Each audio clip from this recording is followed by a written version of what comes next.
GPT-5 got released a couple of days ago. You might have seen a lot of videos on GPT-5. Now, this video is going to be a little bit different because I just waited for a couple of days to see what are the initial responses to GPT-5, how is it going, what is the hype, what is the reality, right? And I would say that GPT-5 launch has been a kind of failure for OpenAI when compared to previous launches. Now, I tell you why this is happening, right? So, basically, what happened was, right, there is this automatic switching between models. The router seems partly broken or unreliable.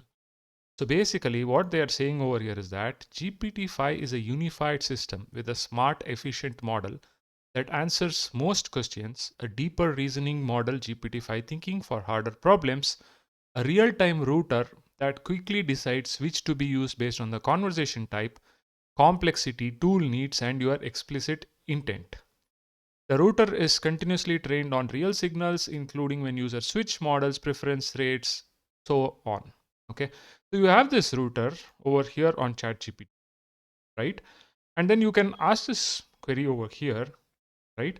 So yesterday when I asked a question over here, you'd be surprised with the results, right? I said solve this 9.8x is equal to x plus 9.5. Very simple. X is equal to 0.3.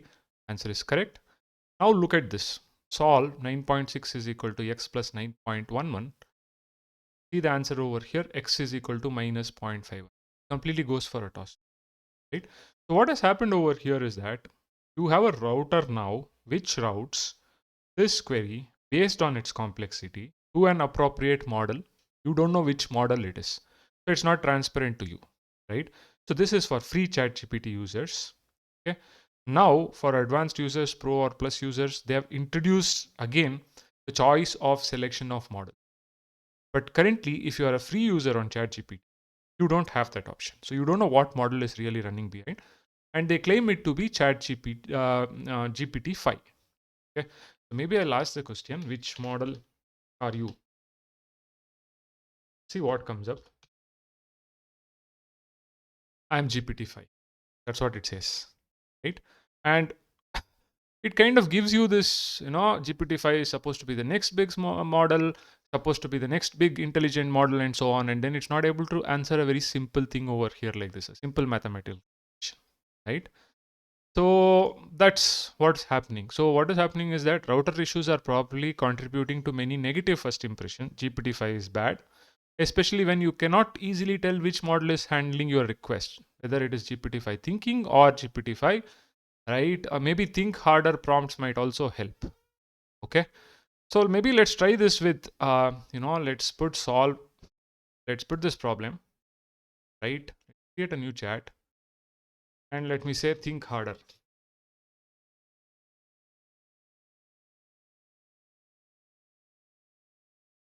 Now it's going for thinking a lot harder, right?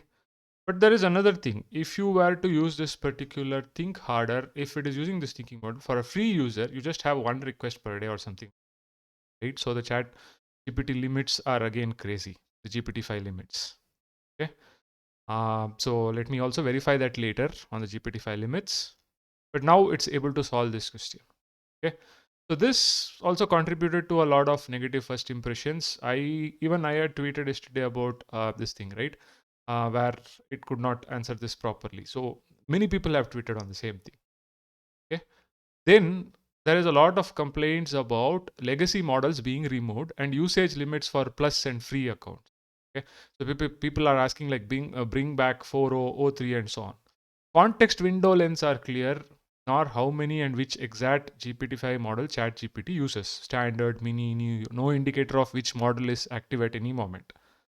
The gradual rollout and current capacity constraints also add to confusion because not everyone can access the new models yet.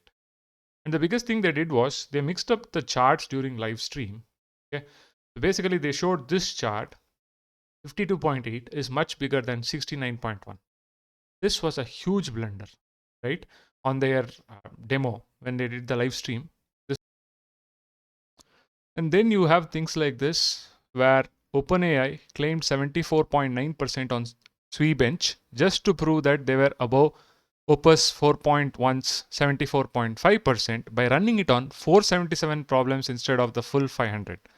Unless you go into the details over here, you will not realize this, right? In their presentation, they just claimed 74.9% on SWE bench. Now, this is kind of, I would say, unethical or kind of manipulating results and presenting them. And this actually, provided plenty of free material for chart crime and vibe charting posts, which hasn't helped build trust or confidence. Right? The community had high expectations, and now, this is not meeting up to expectations. That is what people are saying over here. So there was this ask me anything over here from the OpenAI team, and couple of things were, clarified, like, we are going to double GPT-5 rate limits for ChatGPT users. We will let plus users choose to continue to use 4.0. GPT-5 will seem smarter starting today, which has not been my experience when I first tried it out over here today, right? It could not solve me a simple equation. Okay. And look at this logic over here. Which is greater, 9.03 or 9.5? 9.5 is greater than 9.03. Fine. But look at this logic. Because when comparing decimals, you first look at the whole number part, both are 9. Then compare the first decimal digit. 9.05 has 5 in the 10th place. 9.03 has 3 in the 10th place. Where? So this is hallucination over here. Right? They are saying that this model is reducing hallucination. This is a very simple thing and it has hallucinated over here. Okay. Since 5 greater than 3, 9.5. Where is this reasoning coming from over here? Right. So it is still, it was supposed to improve, but you don't see the improvement as of yet. Okay. At least for me. Maybe it has improved in some cases. So this is a thing which many people have pointed out, saying that GPT-5 is disappointing, still hallucinates, still M dash too much, still cannot follow instructions. I missed the previous models. The big router keeps failing me. Turns out I like the long model list. Please get my friends out of the funeral. So even Antarich Karpathy kind of agrees to this, right? So it has been a disaster for OpenAI with this GPT-5 release. So they hyped it up so much, and now it's not living up to the hype. Okay. This mathematics mistake is what everybody is pointing out over here. A lot of people went and pointed out that. Now, if you look at some benchmarks also, GPT-5 scored 70 on the offline IQ test, 83 vision. So among the IQ test benchmarks, among the models, now this is really low. So don't know what's going wrong over here, right? This is not just this benchmark, a lot of evaluations also, it goes for a toss. Right? They are comparing GPT-5 over, against Claude 4 Opus 4.1 on agentic tasks. So they are evaluating models on challenging science, web service, and code tasks. So over here on the holistic agent leaderboard task, if you look at the models, so GPT-5 medium is somewhere over here. Okay. The only silver line over here is that GPT-5 is cost effective when compared to a Claude 4.1 Opus. Okay. GPT-5, where GPT-5 stands out in this particular holistic agent leaderboard is that it took about $32 per run versus $412 for Opus and $510 for Opus High. So with respect to costing, this model is really better than, say, a Claude for Opus 4.1. Okay. And then you have these videos where people who have access to GPT-5, who have put prompts, and they've done some insane tests over here with prompts, and this model is great at coding and comes out with very good results over here. Okay. So this is the contrast. You have excellent results, like this is rendering a cube, and how well it is able to solve a Rubik's cube, how well it is able to render it, right? And you have another video where it tries to build a Twitter front end and a back end, how well it is doing this. And the contrast is that it's not able to do something as simple as a simple subtraction, right? Simple solving for x. So this is the kind of contradiction, okay, which is there in these models. So you can check out these videos where people have actually tried out, where Matthew over here has tried out various prompts for coding, and the results seem to be really excellent. Awesome results coming out. Even Varun has done something over here and the results are awesome. Okay. So the expectation is that, GPT-5 was something like AGI. So there are people like Daria who keep hyping up, saying that I've tested GPT-5 with hundreds of prompts, mostly in biomedical over the past weekend. It is highly factual, no hallucinations, right? This guy keeps pushing AGI everywhere, right? So the people who are pushing AGI are like, GPT-5 is the ultimate thing. But yeah, everybody's definition of AGI is different. Okay. So this is what is the current state of affairs with GPT-5. I hope the system kind of improves. OpenAI does some improvements and irons out all these release issues. Here are some of the usage tiers. So ChatGPT free tier accounts can send up to 10 messages every 5 hours. After reaching limits, chats will automatically use the mini version of the model until your limit resets. Free tier users also have access to one GPT-5 thinking message per day. Okay. ChatGPT Plus users can send up to 160 messages with GPT-5 every 5 hours, every 3 hours. After reaching this, chats will switch to the mini version. Okay, this is a temporary increase and will revert to the previous limit in the near future, right?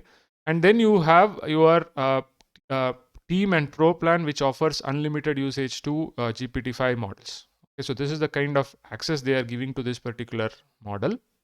So you have these following flavors of GPT-5. So GPT-5 is the best model for coding and agentic crosstasks. GPT-5 Mini is their faster, more efficient version of GPT-5 for well-defined tasks. Nano is their fastest, most cost-efficient version of GPT-5. GPT-5 Chat is the model which is used in ChatGPT. Okay, so these are the various flavors of GPT-5. Well, with this release of GPT-5, this is what is happening across the industry. Many people are suggesting that, what they said AI would go like on an exponential curve, right? Whereas how it is going now. So the thing is that with newer models which are being released, you would typically see that the performance is kind of getting saturated. We are hitting a wall, right? And with the transformers models, I believe we are not going to hit AGI or anything. Now the definition of AGI is going to change from person to person. So somebody would say AGI is reached, somebody would say AGI is not yet reached. But the limitations are becoming more and more clear now in terms of, just by scaling data, just by putting more data out with the transformer architecture or something, it's not going to really lead us to any kind of AGI. It is just people who are working in this field, who have stakes, who are just hyping up, AGI is here, AGI is here. But at least GPT-5 release is clearly telling us that AGI is not here.